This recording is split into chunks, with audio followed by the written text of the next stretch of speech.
అదే జరిగింది అనమాట.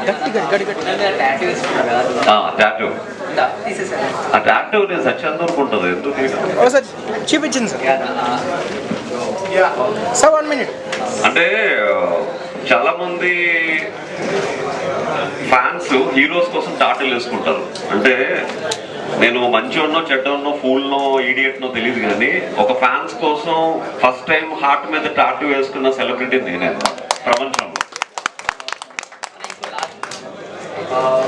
బిగ్ బాస్ అయిపోయిన తర్వాత నుండి విన్నింగ్ తర్వాత నుండి టోటల్ 5 years గ్యాప్ ఉంది. ఈ అన్ని సైడ్ ఇండివిజువల్ మూవీ రానికి ఎందుకు ఇంత టైం పడుతుంది?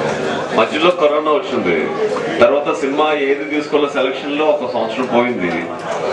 తర్వాత ఒక పవన్ కళ్యాణ్ గారు బయోపిక్ చేయాలి అన్న థాట్తో ఒక 7-8 months ఆ సినిమా స్క్రిప్ట్ మీద ఆ ప్రొడక్షన్ మీద టైం వేస్ట్ చేస్తాం.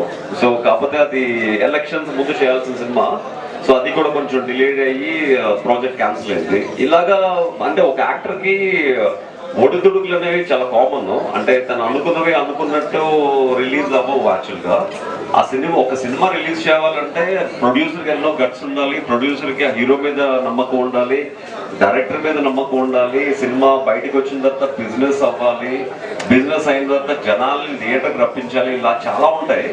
అవన్నిటిని తట్టుకుని రావాలంటే చాలా కష్టం సినిమా. అలాగే ఎన్నో సినిమాలు చచ్చిపోయాయి.